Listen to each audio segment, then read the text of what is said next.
Bonjour et bienvenue sur Monnaie Collector. Aujourd'hui, nous allons découvrir 5 pièces extrêmement rares, jamais frappées.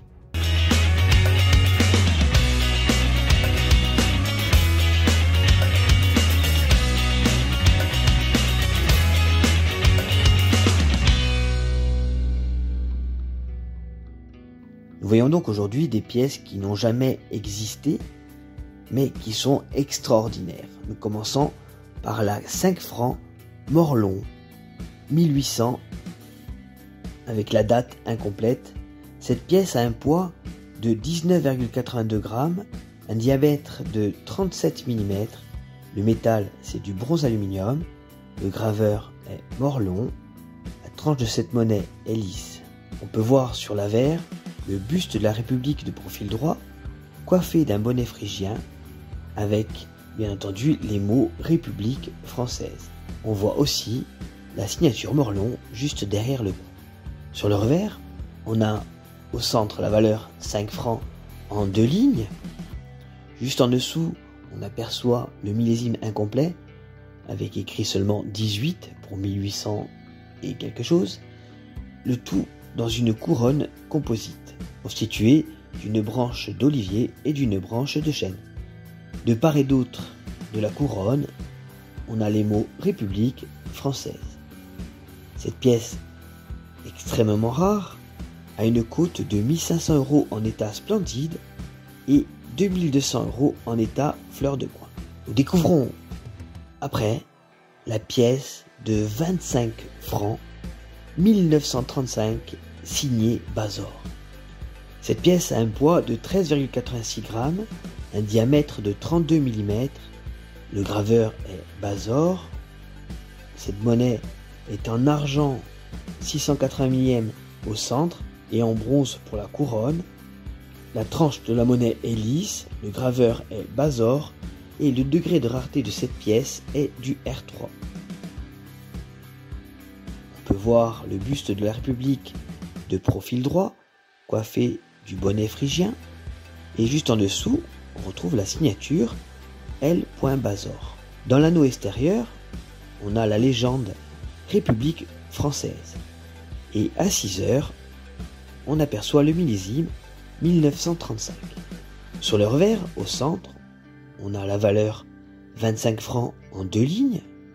Juste au-dessus de la valeur, on a en 3 lignes la devise de la République française, liberté, égalité, fraternité. Le tout contenu dans une couronne composite. Dans l'anneau extérieur, on a la mention encastrement de métaux différents. Et à 6 heures, on aperçoit le mot essai.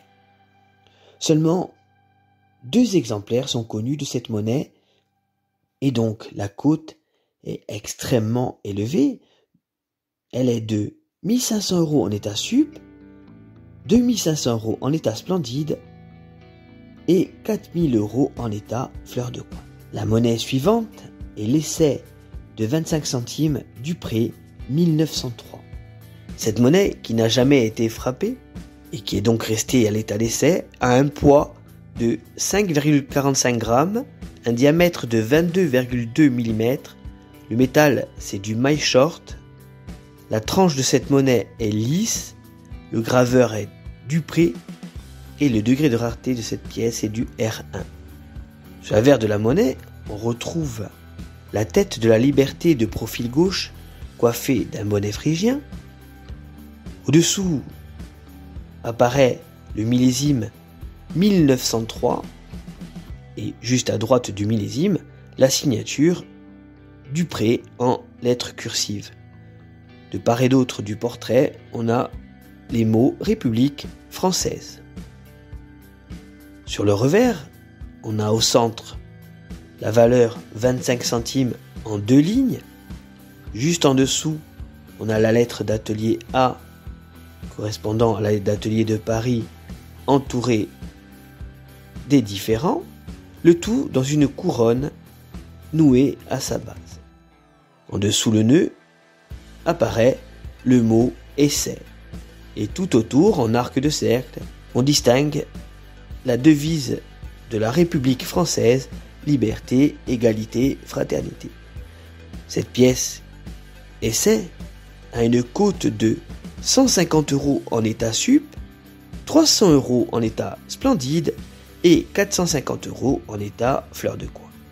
On a ensuite la pièce 10 centimes Patet 1910. Cette pièce a un poids de 4,19 g, un diamètre de 21 mm, le métal c'est du nickel et le graveur est Patet.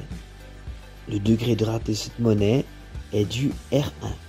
Sur l'avers, autour d'un trou central, on retrouve 2 cornes d'abondance affrontées avec bandeau inscrit liberté, égalité, fraternité. Au-dessus du trou central, on a un coq debout. À l'exergue, on aperçoit la signature A. Patet. Et de part et d'autre, on a les mots République française. Sur le revers, au-dessus à droite du trou central, on retrouve la valeur 10 centimes en 2 lignes.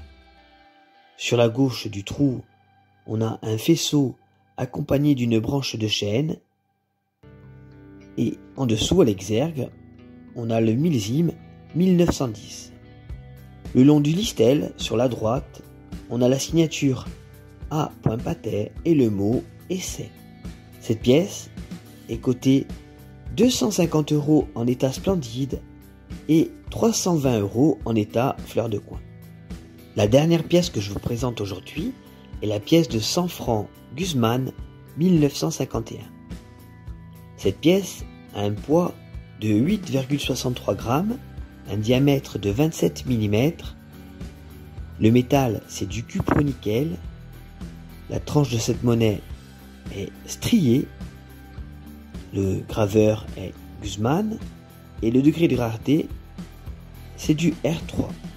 Cette pièce n'est connue qu'à 50 exemplaires.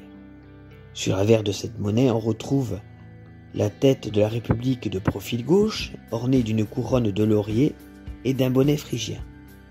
De part et d'autre du portrait, on retrouve les mots République française.